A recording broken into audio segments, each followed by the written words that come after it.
Yuk, dukung UFIT TV dengan belanja di UFIT Store. www.ufitstore.com. Bismillahirrahmanirrahim. Assalamualaikum warahmatullahi wabarakatuh.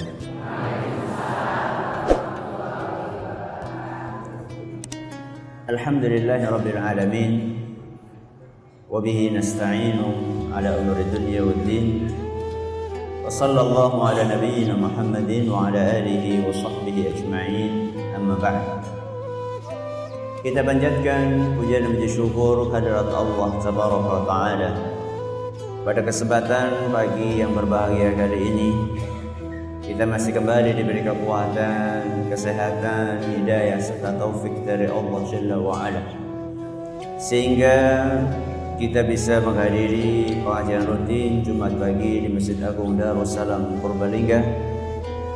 Kita berharap semoga Allah Subhanahu wa Ta'ala berkenan untuk melimpahkan kepada kita semuanya ilmu yang bermanfaat, sehingga bisa kita amalkan sebagai bekal untuk menghadap kepada Allah Jalla wa Ala. Amin. Salam dan salam semoga senantiasa tercurahkan kepada junjungan kita Nabi besar Muhammad sallallahu alaihi wasallam, pada keluarganya, sahabatnya, dan umatnya yang setia mengikuti tuntunannya hingga akhir nanti. Bapak-bapak dan ibu-ibu yang kami hormati, dan juga segenap pendengar Radio Insani 102,2 FM di Purbalingga, Purwokerto, Banjarnegara, Cilacap, Wonosobo, Kebumen dan sekitarnya, juga para pemirsa UFIT TV yang semoga senantiasa dirahmati oleh Allah Azza wa Jalla. Materi kita sebagaimana sudah tertulis di makalah yang dipegang oleh Bapak Ibu sekalian adalah mati lampu. Anak pengajian judulnya mati lampu. Panjenengan pernah mengalami mati lampu? Pernah nopo sering? Sering nopo sering banget? Ora ketang seminggu sepisan. Apa yang jenengan rasakan ketika mati lampu? Peteng. Ya iyalah. Namanya juga mati lampu. Ya kalau gelap pasti gelap.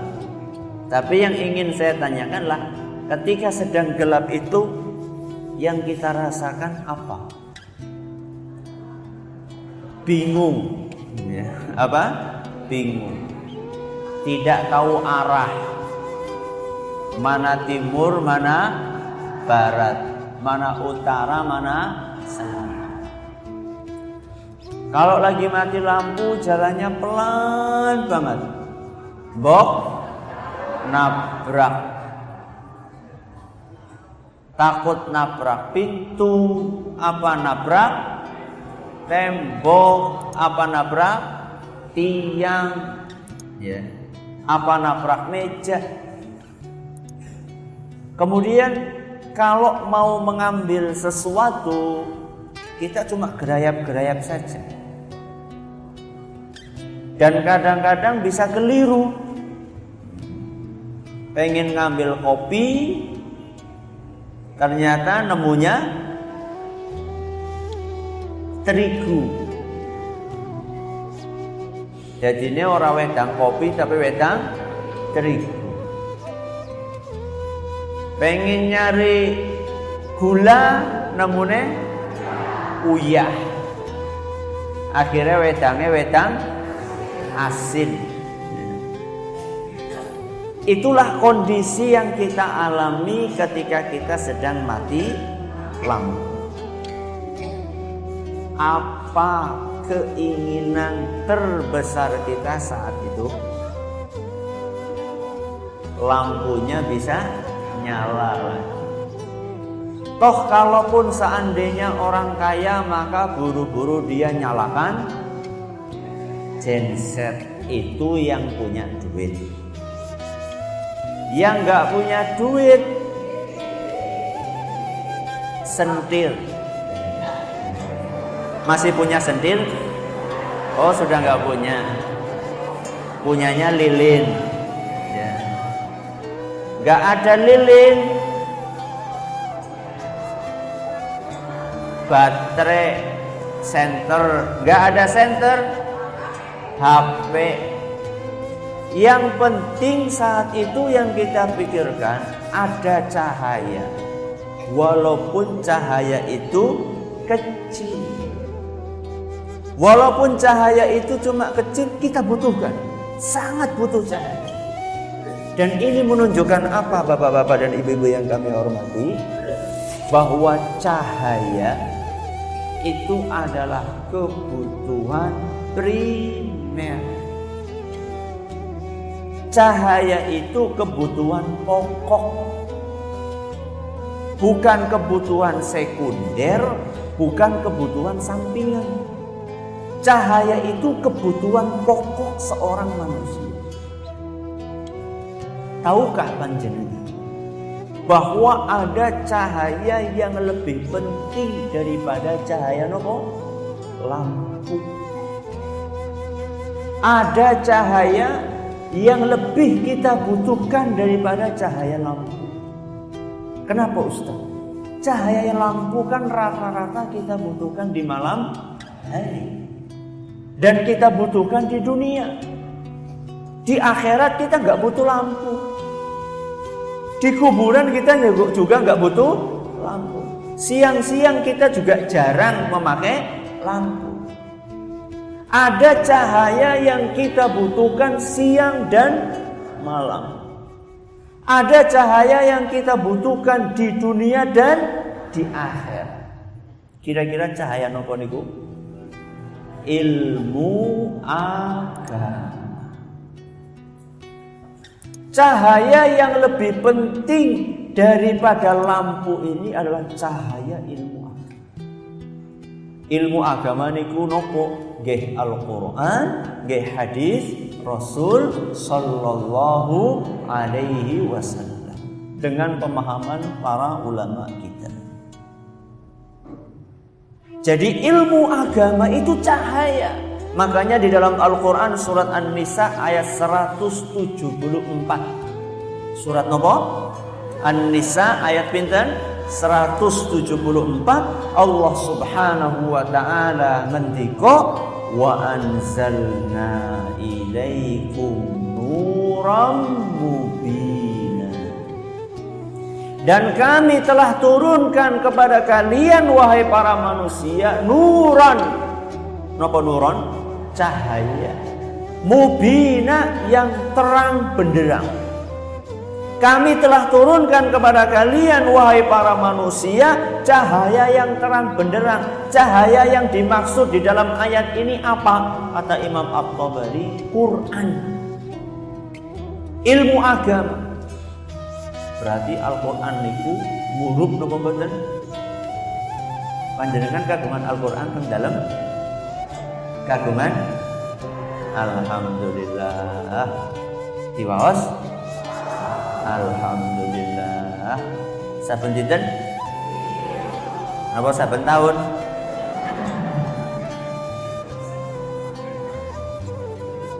Tidak sedikit orang-orang yang ditanya panjenengan kagungan Quran. Oh alhamdulillah wonten Ustaz. Ini adalah mas kawin dulu.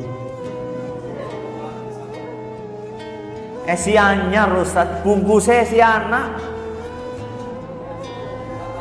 Wis 30 tahun si anak bungkusnya. Berarti napa niku? Ora tau diwaca. Al-Quran cuma dijadikan sebagai pajangan teng bufet ya, lemari pajangan Al-Quran ya, atau dijadikan cuma buat hiasan dinding ya, ditempel di mana? Di dinding, diukir-ukir simapik banget tapi ra tau diwaca. Panjenengan punya Al-Quran, Al-Quran jenengan huruf napa mboten? Huruf napa mboten? Bonten. Loh kepriwe sih? Di sini Allah katakan Al-Quran itu cahaya yang terang benderang. Kenapa Al-Qur'an jenengan orang murub? Jangan-jangan Al-Qur'an jenengan itu enggak murub, kemungkinan yang pertama satu, ora tahu diwaca. Mulane ora enggak Ustaz. Tiap hari saya baca Ustaz. Buktinya ketika mati lampu Qur'annya tak angkat ora murub. Bukan itu maksudnya. Maksudnya nyala di sini, bercahaya di sini lah. Maksudnya memberikan kita pengetahuan mana yang benar, mana yang salah. Itu maksudnya. Jadi tahu jalan. Itu maksud dari cahaya. Jadi Allah Subhanahu wa ta'ala menyebutkan Al-Qur'an ini sebagai cahaya. Maksudnya kalau orang membaca Al-Qur'an, paham Al-Qur'an, mengamalkan Al-Qur'an, dan juga tentunya hadis Nabi SAW, dia akan tahu mana jalan yang seharusnya dititi. Apakah belok kanan atau belok kiri atau lurus. Jadi tahu mana yang halal, mana yang haram. Jadi tahu mana yang sunnah, mana yang bid'ah, mana yang tauhid, mana yang syirik, mana yang ibadah, mana yang maksiat, mana yang bermanfaat, mana yang berbahaya. Makanya orang yang gak baca Al-Quran, gak paham isinya, jalannya itu seperti orang yang sedang mati lampu. Nabrak pintu, nabrak tembok. Kalau orang yang nggak punya ilmu agama apa? Nabrak sing haram, nggak peduli halal haram. Ketika dinasehati malah katanya, "Pak itu haram loh, rasa ngomong halal haram. Golek sing halal be, golek sing haram be, angel dadakan golek sing haram." Ini orang-orang yang gak punya cahaya, tidak tahu mana yang bermanfaat, mana yang tidak bermanfaat. Kon maca Quran angele pol, kon maca Quran rajine pol. Wonten apa mboten niku? Kathah. Ken maos Al-Qur'an sehalaman nembe oleh seperapat halaman wis ongab angub. Kon maca Quran 16 halaman orang ngantuk-ngantuk. Wonten apa mboten niku? Kathah. Ken ngaos sejam bae wis kloset. Suwe temen boleh ngaji. Kon nonton TV pinten jam? Wah, mulai esok nanti bengi ya. Ini contoh orang-orang yang tidak punya cahaya. Tidak bisa membedakan mana yang baik, mana yang jelek. Tidak bisa membedakan mana yang bermanfaat dan mana yang tidak bermanfaat. Jadi ilmu agama ini penting nomor mboten? Penting sangat. Lebih penting mana? Ilmu agama sama makan minum? Penting mana? Makan minum apa ilmu agama? Ya iyalah, kalau dua-duanya penting iya. Pertanyaannya bukan apa mana yang penting, pertanyaannya lebih penting mana. Seperti saya bertanya kepada ibu-ibu sekalian, ibu, bapak-bapak yang hadir di sini ganteng apa tidak? Ganteng. Semuanya ganteng. Kalau pertanyaannya ganteng nomor boten, ya semuanya ganteng. Tapi kalau pertanyaannya siapa sing paling ganteng? Ya betul, suami ibu yang paling ganteng. Sip itu. Ya iyalah. Jadi pertanyaannya bukan siapa yang ganteng, tapi yang paling ganteng. Lah ini pertanyaannya, antara makan minum dengan ilmu agama, mana yang lebih penting? Ilmu agama temenan. Jenengan yakin apa tidak? Bener yakin? Saya kasih contoh keterangan dari para ulama kita supaya kita tambah yakin bahwa ilmu agama itu lebih penting daripada makan dan minum. Kata Imam Ahmad rahimahullah, kebutuhan manusia terhadap ilmu agama itu lebih besar dibandingkan kebutuhan dia terhadap makan dan minum. Kenapa? Makan dan minum itu kita butuhkan sehari berapa kali? 3 kali. Makan pagi, makan siang, makan malam. Makan pagi jam 7 kalau nggak ngaji seperti ini ya, jam 7. Makan siang jam 1. Makan malam habis maghrib ya. Berarti makan berapa kali? Ada yang makannya di sini 4 kali, yang 5 kali? Jarang ya, jarang. Rata-rata berapa kali? 3. Malah sudah banyak mungkin yang makannya cuma berapa kali? 2 kali. Sehari kita butuh makan minum 3 kali, rata-rata 3 kali. Ilmu agama dalam sehari kita butuhkan berapa kali? Setiap saat dan setiap waktu. Kalau nggak percaya, orang bangun tidur, panjenengan bungune jam pinten? Jam sekawan, katakanlah jam 4. Begitu kita bangun jam 4, begitu kita melek, yang kita butuhkan apa? Makan apa ilmu? Ilmu nopo? Ilmu doa bangun tidur. Nopo dongane? Alhamdulillahilladzi ahyana ba'dama amatana wa ilaihin nusyur. Bangun tidur yang pertama kali dibutuhkan ilmu, bukan makanan. Apa ana wong tangi turu baksone ndi? Wonten apa mboten? Gak ada. Bangun tidur pertama kali yang dibutuhkan ilmu. Nuwun sewu. Setelah kita bangun tidur biasanya pergi kemana? Kamar mandi. Mau masuk kamar mandi butuh makanan apa butuh ilmu? Ilmu. Ilmu nopo?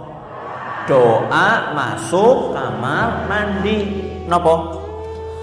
Allahumma inni a'udzubika minal khubuthi wal khaba'ith. Itu sebelum. Ketika akan masuk butuh ilmu? Butuh. Ilmu apa? Kaki kanan atau kaki kiri? Kiri masuk. Subhanallah. Akan jongkok, arep dodok butuh ilmu. Ilmu nopo? Ilmu madhep ngendi? Ngetan apa ngulon? Ngetan apa ngulon? Pertanyaannya keliru, Ustaz. Yang betul apa? Ngalor apa? Gitu. Ilmu atau bukan? Ilmu. Nun sewu, sudah buang air kecil, buang air besar. Maaf, biasanya kan kita butuh nun sewu cebok, nggih. Butuh ilmu apa badan? Ilmu apa? Tangannya apa? Kanan apa? Kiri. Coba sekarang kita hitung. Bangun tidur, baca doa, ilmu. Mau masuk kamar mandi, baca doa, ilmu. Kaki kanan kiri, baca doa, butuh ilmu. Dodok butuh ilmu. Wawik butuh ilmu. Itu baru sampai kamar mandi. Ilmunya wis 5, mangane urung babar blas. Geno mboten? Ini kita baru bicara pagi hari loh. Belum kita nanti pakai baju ada doanya, nyopot baju ada doanya, keluar rumah ada doanya, jalan ke masjid ada doanya, wudu ada doanya, cara wudu ada ilmunya. Jadi ilmu sama makan dan minum itu lebih penting mana? Ilmu. Karena ilmu ini kita butuhkan dalam sehari berkali-kali. Sedangkan makan paling kita butuhkan sehari 3 kali. Tapi sayangnya manusia ini waktunya lebih banyak digunakan untuk mencari ilmu apa mencari makan minum? Ilmu apa makan minum? Makan dan minum. Panjenengan pahal sedinten pinten jam? 8 jam. Golek-golek ilmu sedinten pinten jam? Pinten jam? Seminggu sejam. Ya mending Ustadz nyong daripada kayak sing ngajine setahun ping pindho. Kurajaban karo mulut dan rok. Nyong yang mending Ustadz seminggu sepisan. Masih kurang Bapak-Bapak hormati. Sehari kita bekerja 8 jam. 8 jam itu kan untuk bekal hidup berapa tahun? Ya rata-rata 7 tahun. Berarti kita ini dalam satu hari meluangkan waktu 8 jam untuk bekal urip 7 tahun. Setelah 60 tahun ini kita akan hidup lagi. Hidup namanya di alam akhirat. Alam akhirat itu pinten tahun? 1000 tahun, 1.000.000 tahun, 1.000.000.000 tahun. Khalidina fiha abada. Hidup yang kekal selama-lamanya. Kira-kira bekal kita untuk hidup selama-lamanya ini, nek bekale pur sejam seminggu cukup napa mboten? Cukup napa mboten? Ya, makanya sekarang kita perbaiki. Gak cukup kita itu hanya belajar 1 jam 1 minggu, gak cukup. Terus kepripun Ustadz ditambah. Alhamdulillah yang hadir di sini rata-rata pensiunan. Kenapa betul? Istilahnya sudah tinggal menikmati masa tua. Arep apa maning? Kalau bukan kita nyari ilmu sebanyak-banyaknya. Usah pengajian ora saben dina jere sapa. Tong pundi-pundi wonten pengaosan. Malah saniki panjenengan teng dalem saged midhangetaken pengaosan. Ngagem napa? Ngagem radio. Radiane napa? Insani. Gelombangnya pinten? 102,2 FM. Bisa setiap saat kita bisa dengarkan. Radio Insani itu mulai dari disetel bar subuh nanti jam 9 bengi. Pinten jam niku? Suwe. Ya. Kita setel, kita bisa sambil masak, kita belajar. Bapak-bapak sambil berkebun. Bapak sekarang apa Pak kegiatannya? Ya apalah Ustadz yang bermanfaat. Bisa kita ngaji. Kumpulkan bekal ini sebanyak-banyaknya. Karena kita butuh cahaya ilmu bukan hanya di dunia tapi juga di mana? Di kuburan Bapak-bapak dan Ibu kami hormati. Kita butuh cahaya. Cahayanya itu bukan lampu seperti ini, bukan. Yang kita butuhkan di kuburan adalah cahaya ilmu agama dan iman amal yang kita kerjakan ketika di dunia. Itulah yang akan membuat kuburan kita dengan izin Allah menjadi terang, benderang, menjadi luas, seluas mata memandang. Tapi kalau misalnya orang masuk kuburan, orang gak apa-apa, ngajinya setahun kurbi pindho, gue ngajinya kur lucu-lucu tok. Jadi ngajinya apa mau lucu, kudu ilmune tapi apa nih lucune. Nek ora lucu ora payu. Kalau misalnya modalnya cuma seperti itu, lah kuburan kok kepriwe? Sudah ukurannya 1x2, tambah peteng, tambah pengap, tambah sempit. Naudzubillahi min. Itu baru di kuburan loh. Belum nanti kalau misalnya dibangkitkan sama Allah Subhanahu wa taala pas hari kiamat. Nabi kita SAW menceritakan saat itu manusia fi zulmatin. Manusia semuanya dalam kegelapan yang gelap gulita, peteng dedet. Yang punya lampu hanya orang-orang yang beriman dan berilmu. Makanya Allah sebutkan dalam Al-Quran surat Al-Hadid ayat 12. Surat nomor Al-Hadid ayat 12, Allah Azza wa Jalla ngendika, "Yauma taral mu'minina wal mu'minati yas'a nuruhum baina aydihim wa bi aymanihim."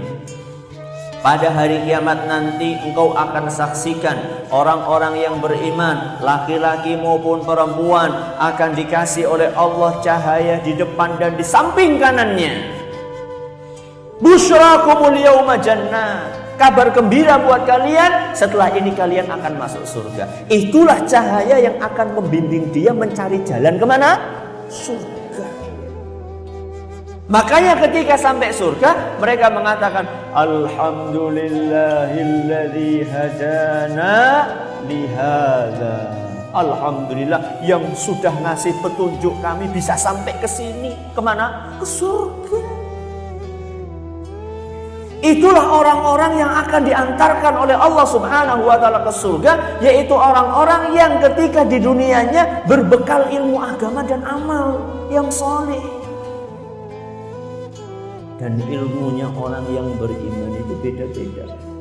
Ana ilmune sing akeh, ana sing sedeng, ana sing sedikit. Dan itu mempengaruhi lampu cahaya kita nanti pada hari kiamat. Semakin banyak ilmu amal kita, cahayanya semakin besar, semakin terang. Semakin sedikit cahayanya semakin cilik. Makanya kata Ibnu Mas'ud radhiyallahu anhu, nanti pada hari kiamat ada orang-orang yang datang dengan membawa lampu cahaya sebesar gunung. Pinten? Gunung. Nek wonten lampu gedene segunung, pinten watt niku? Pinten watt? 1000, 1.000.000. Kira-kira lampu seperti itu bisa nggo nerangi wong sepira? Itu mungkin cahayanya para nabi, para rasul alaihi wassalatu wassalam. Kemudian kata Imam Ibnu Mas'ud, ada juga orang yang nanti pada hari kiamat membawa cahaya sebesar pohon kurma. Ngertos pohon kurma? Boten. Wit kelapa ngertos? Nah, mirip kayak gue. Ana lampu gedene sewit kelapa. Padang apa boten? Padang. Cuman tidak seterang gunung. Ada orang yang datang nanti pada hari kiamat, cahayanya sebesar orang yang sedang berdiri. Wong jangleng. Panjenengan berdiri, cahayanya segitu. Terang, esih terang. Tapi kata Ibnu Mas'ud, ada orang yang nanti pada hari kiamat, cahayanya purneng jempol tok. Tempundi? Jempol. Kadang murup, kadang mati. Pripun niku? Kowe kayane sing ngajine kur seminggu sepisan kowe kan.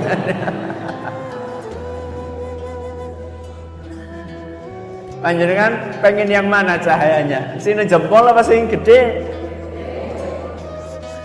Makanya ngajinya itu yang rajin, ya. Ditambah lagi waktunya. Alhamdulillah kita ini banyak sekali diberi kemudahan oleh Allah pada zaman kita ini. Panjenengan subhanallah ngaji di Masjid Agung gue penak kepol. Ya, sudah ada atapnya, sudah ada karpetnya.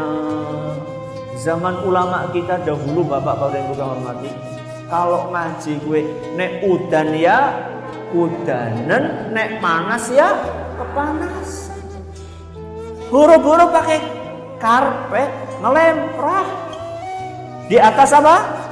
Tanah, pasir. Itu para ulama kita dahulu. Dan kalau mereka mau ngaji, bapak-bapak yang saya hormati, itu bisa menempuh perjalanan bukan hanya puluhan kilometer, ratusan ribuan kilometer. Melampah nih Bu. Diceritakan ada seorang ulama, saya lupa namanya. Beliau cerita, bultud dama fi talabil hadithi marratain. Aku pernah, kencing darah 2 kali ketika saya mencari ilmu agama. Pas golek ilmu itu saya sampai kencing darah 2 kali. Kenapa? Karena beliau kemana-mana jalan kaki. Gak punya duit untuk beli tunggangan, gak punya duit untuk beli kendaraan. Dan ketika jalan kaki itu saya selalu nyeker, karena saya gak punya duit untuk beli sandal. Bayangkan Bapak Ibu, sandal jepit gak punya duit untuk beli. Dan itu jalannya ratusan ribuan kilometer. Kena panas, kena hujan, akhirnya mau gak mau kesehatannya akan terganggu. Bukan karena dia itu gak mau beli, gak ada sesuatu yang dipakai untuk beli. Lah sekarang coba bapak-bapak ibu yang kami hormati, rata-rata di sini berangkat ngaji pakai kendaraan kan?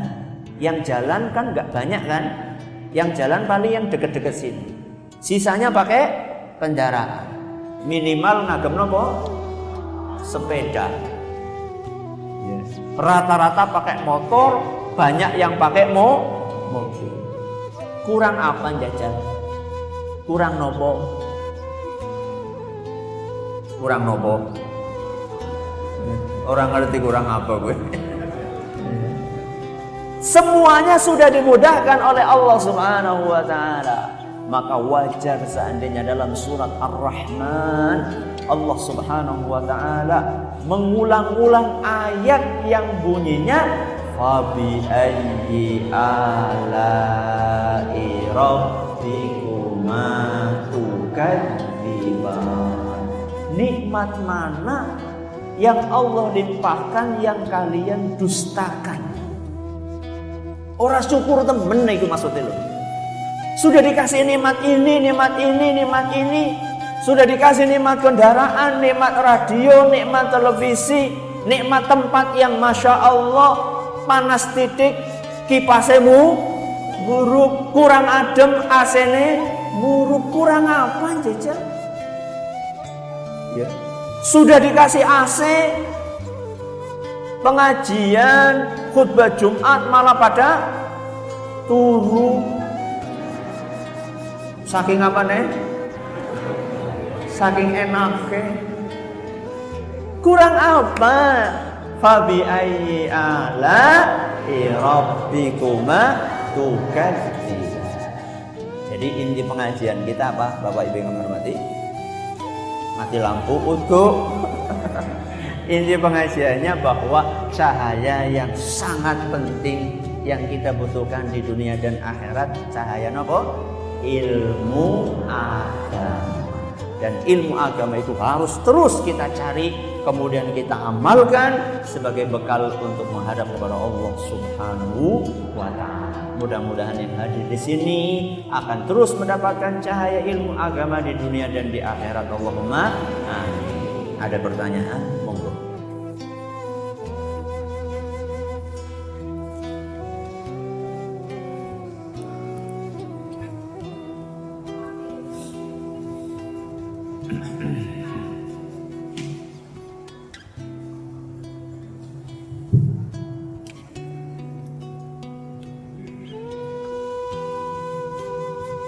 Bismillahirrahmanirrahim. Assalamualaikum warahmatullahi wabarakatuh. Waalaikumsalam warahmatullahi wabarakatuh. Nama saya Ibu Basuki. Saya di desa, saya sampai ditanya sama kiai, sama teman-teman, Bu Basuki, kenapa Bu Basuki sekarang nggak berjamaah? Saya jawabnya, ya aku sholatnya di rumah saja. Ya udah saya terangkan, kalau perempuan banyaknya pahala itu di rumah. Ya terus itu ada yang tanya, kiai lah itu, loh dengan hadis apa, dasar apa, surat apa, Al-Quran menerangkan kayak gitu. Ya terus saya udahlah, dia nggak ini ya terserah Kak.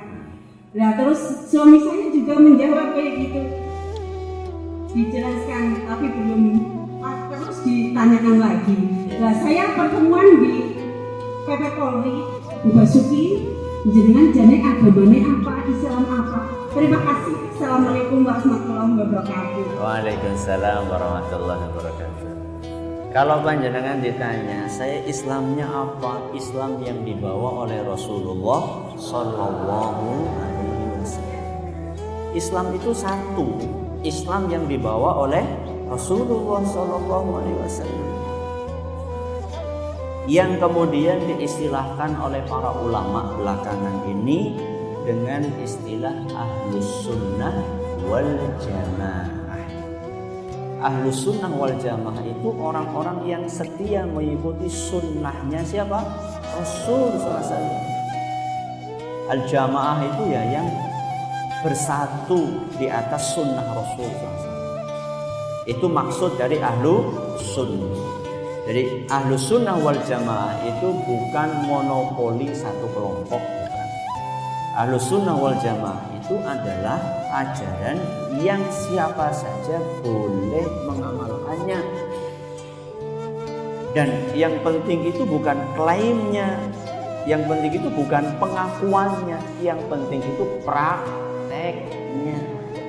Apakah betul-betul sesuai dengan sunnah Rasul atau tidak? Nah sekarang masalah sholat wanita di rumah, saya sering sampaikan di sini.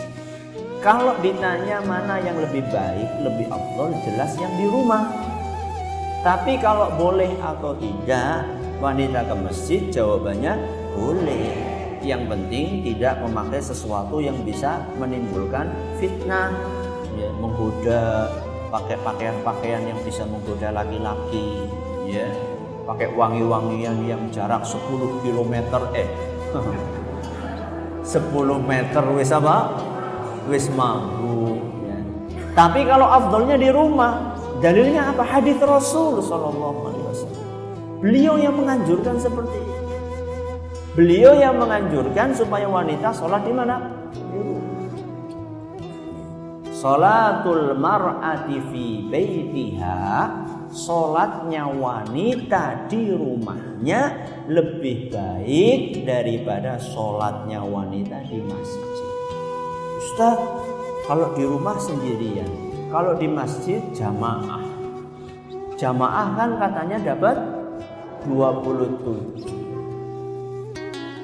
Lebih utama dengan sholat di rumah, lebih besar pahalanya walaupun sendirian daripada panjenengan berjamaah di masjid. Lebih besar daripada 27. Milih sing endi? Sing 17 apa sing luwih gede? Sing luwih gede tinimbang 17. Yang menyampaikan bahwa sholatnya wanita di rumah lebih baik daripada sholatnya wanita di masjid Rasulullah SAW. Pahala itu kan yang menentukan Allah. Rasulullah mendapatkan wahyu dari siapa? Dari Allah. Sekali lagi bahwa wanita boleh sholat di masjid. Tidak ada yang larang. Bahkan Rasulullah SAW sampai bersabda, la tamna'u ima Allahi masajidah. Jangan kalian larang kaum wanita untuk pergi ke masjid. Ini pesan dari Nabi SAW. Jadi boleh wanita ke masjid, boleh. Tapi yang kita bahas mana yang lebih utama, mana yang lebih afdal.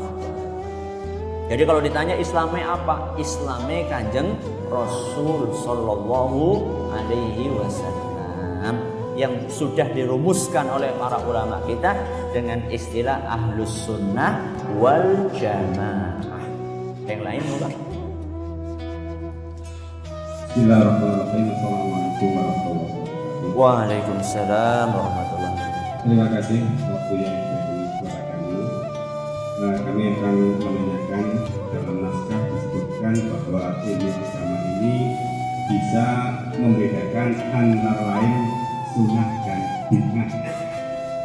Kemudian kami pernah mendengar hadis Rasul yang artinya barang siapa yang melakukan suatu amalan yang tidak ada perintah dariku maka tertolak.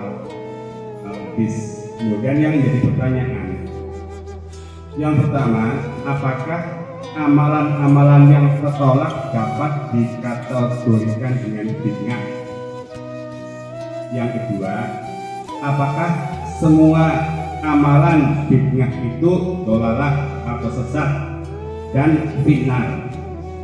Yang ketiga, bagaimana dengan pendapat bahwa bid'ah ada yang hasanah dan ada yang dolalah? Terima kasih. Wassalamualaikum warahmatullahi wabarakatuh. Waalaikumsalam warahmatullahi wabarakatuh.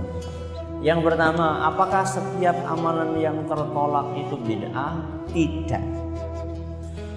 Karena ada amalan yang tertolak gara-gara tidak ikhlas, dan ada amalan yang tertolak gara-gara tidak sesuai dengan tuntunan. Jadi amalan yang tertolak itu tidak satu macam. Ada amalan yang tertolak gara-gara tidak ikhlas. Mungkin dia sesuai dengan tuntunan tapi tidak ikhlas. Ini tertolak tapi namanya bukan bid'ah. Dia bisa riya, bisa sum'ah, pamer, macam-macam. Nah, kalau yang masuk kategori bid'ah itulah amalan yang tertolak gara-gara tidak sesuai dengan tuntunan. Makanya Rasulullah SAW tadi bersabda, hadis yang dibawakan oleh Imam Muslim, riwayat Imam Muslim, "Man 'amila 'amalan laisa 'alaihi amruna fahuwa raddun." Barang siapa yang melakukan amalan tidak sesuai dengan tuntunan kami, maka amalannya akan tertolak. Kemudian yang kedua, apakah setiap bid'ah itu salah? Ya, salah. Karena Rasulullah SAW bersabda, kullu bid'atin dhalalah. Setiap bid'ah itu sesat. Ya, setiap bid'ah itu salah. Tidak ada bid'ah yang benar. Dan ini sekaligus jawaban buat pertanyaan yang ketiga. Jadi kalau bid'ah ya keliru. Cuman kadang-kadang orang itu tidak bisa membedakan. Bid'ah itu adalah sesuatu yang baru dalam urusan ibadah. Kalau dalam urusan duniawi contohnya kendaraan, contohnya nopo, ini loh pengeras apa? Suara. Itu bukan urusan ibadah, itu urusan dunia. Urusan dunia Allah Subhanahu wa ta'ala, Rasulullah SAW bersabda, antum a'lamu bi umuri dunyakum. Kalian umatku lebih paham masalah urusan dunia. Jadi jangan sampai nanti mengatakan, wow, bid'ah kabian salah, berarti orang numpak apa? Orang numpak motor. Soalnya pada zaman Nabi orang anak motor. Nek kaji orang numpak pesawat, kudu numpak onta. Ini orang yang belum paham bahwa bid'ah itu hubungannya dengan masalah ibadah, bukan masalah hal-hal yang sifatnya duniawi seperti ini. Kita ini beribadah pengen dapat pahala, apa mboten? Pengen masuk surga, ingin mendapatkan ridhonya Allah. Pahala surga itu yang ngasih siapa? Kalau kita pengen pahala dari Allah, pengen surga dari Allah, pengen ridho dari Allah, manut aturannya Allah. Titik. Nek ora manut ya ora diwehi. Allah Subhanahu wa taala ngatur kalau beramal itu harus seperti ini, kudu ikhlas, kudu sesuai tuntun. Yang namanya amal kuwi ora sekarepe dhewe. Lah nyong cocoke kaya kiye lah. Nyong kawit biyen senenge kaya kiye. Amalan itu bukan seperti itu. Amalan itu bagaimana yang disukai oleh Allah. Bukan apa sing disenengi nyong, utuh. Allah pengennya bagaimana, itu yang kita lakukan. Dan inilah yang akan mengantarkan kita ke surga. Makanya Allah Subhanahu wa taala berfirman, "Man 'amila shalihan min dzakarin aw untha wa huwa mu'minun." Barang siapa yang beramal soleh. Amal apa? Soleh. Berarti tidak sembarang amal, nggih. Kon ngamal sing soleh. Barang siapa yang beramal soleh, laki-laki atau perempuan, wa huwa mu'minun, dalam keadaan beriman kepada Allah. Apa ganjarannya? Falanuhyiyannahu hayatan thayyibah. Kami akan beri dia kehidupan yang tenang, yang baik di dunia. Walanajziyannahum, dan kami akan beri pahala untuk mereka nanti pada hari kiamat lebih baik, lebih istimewa dibandingkan amalan yang dia kerjakan. Jadi yang akan diganjar oleh Allah dengan surga itu adalah amalan yang soleh. Amalan yang soleh itu kata Imam Fudail Ibnu Iyad dan juga Imam Ibnu Katsir dan banyak ulama yang lainnya adalah amalan yang memenuhi dua syarat. Yang pertama kudu ikhlas lillahi ta'ala, yang kedua harus sesuai dengan tuntun. Kalau kurang salah satu saja dari duanya akan ditolak. Apalagi kurang dua-duanya. Wis ora ikhlas, ora sesuai tuntun. Napa wonten Ustaz? Wonten. Ini lagi puasa apa Gie? Puasa pati geni. Ini ben ngapa Gie pati geni? Ben sakti mandra guna otot kawat balung tok. Itu balung besi. Balung besi. Pertama coba kita lihat puasa pati geni. Tuntunannya anak ora? Boten, berarti tidak sesuai tuntunan. Niatnya ikhlas boten? Ikhlas itu karena Allah. Lah tadi puasa anu ben sakti mandraguna. Berarti kan niatnya tidak ikhlas. Ini contoh amalan-amalan yang tidak sesuai tuntunan, tidak juga ikhlas. Ada pertanyaan yang lain monggo?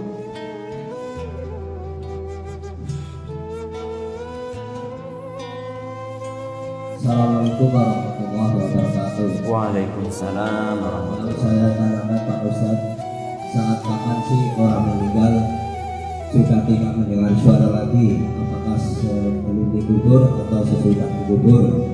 Yang kedua, bolehkah orang muslim menyemir rambutnya, rambut putih menjadi hitam? Dan bagaimana hukumnya? Terima kasih. Assalamualaikum warahmatullahi wabarakatuh. Waalaikumsalam warahmatullahi wabarakatuh. Orang yang meninggal itu mulai tidak dengar kapan? Pertama ya, aslinya orang yang meninggal itu tidak mendengar. Aslinya. Makanya dalam Al-Quran Allah Subhanahu wa ta'ala berfirman, berkata kepada Nabi kita Muhammad sallallahu alaihi wasallam, "Wa ma anta bimusmi'in man fil kubur." Dan kamu wahai Muhammad tidak bisa memperdengarkan suaramu kepada orang yang sudah meninggal dunia di kuburan. Aslinya orang meninggal itu sudah tidak mendengar. Kecuali beberapa keadaan yang Nabi SAW menjelaskan bahwa orang meninggal mendengar. Dan itu keadaannya terbatas. Contoh, Nabi SAW mengatakan bahwa orang yang ada di kuburan itu ketika kita meninggalkan kuburan setelah menguburnya, itu orang yang di kuburan, orang yang sudah meninggal mendengar suara apa? Sandal kita, langkah-langkah kita. Berarti kan yang didengar suara apa? Sandal. Bukan omongan kita, bukan obrolan kita, bukan. Dan itu pada saat itu. Ora kok saben wong liwat nang biasane dalane nang pinggir apa? Kuburane nang pinggir dalan. Saben wong liwat krungu, ya ora bisa turu-turu kok. Jadi dalam beberapa kondisi yang sudah dijelaskan oleh Nabi kita Muhammad SAW. Yang kedua, boleh nggak menyemir rambut? Boleh, kalau tidak dengan warna hitam. Boleh kalau tidak dengan warna hitam. Terus warnanya apa Ustaz? Putih ya rasa disembih, putih. Apa kira-kira? Abang, dia orang member temen. Warna coklat tua. Ya. Warna coklat tua. Jadi warna-warna yang kira-kira udu ireng. Coklat tua banget orang apa-apa. Sing penting bukan apa? Hitam. Kata Nabi SAW menyebutkan dalam sebuah hadis, jannibuhus sawad. Silahkan kalian itu menyemir rambut kalian, tapi hendaklah hindari warna hitam. Itu pesan dari Nabi SAW. Hindari warna hitam. Maka bapak-bapak monggo ini yang sudah mulai ya bang. Jadi kelihatan gagah lagi nanti. Nanti ibunya pangling mbak. Kisi sama gitu. Ya, monggo.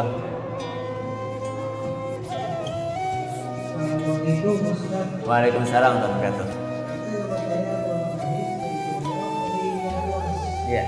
Saya mau menanyakan seorang Mega yang bilang seorang Muslim yang berikaf di masjid. Misalnya 3 hari, 10 hari, seminggu, 3 hari, 3 hari, seminggu, 2 hari, 40 hari itu masuk tujuannya apa? Selama 40 bulan juga kita kayak bilangnya dan bilangnya dan baiknya. Assalamualaikum. Waalaikumsalam warahmatullahi wabarakatuh. Apa keistimewanya i'tikaf di masjid? Keistimewanya mendapatkan pahala. Mendapatkan apa? Pahala.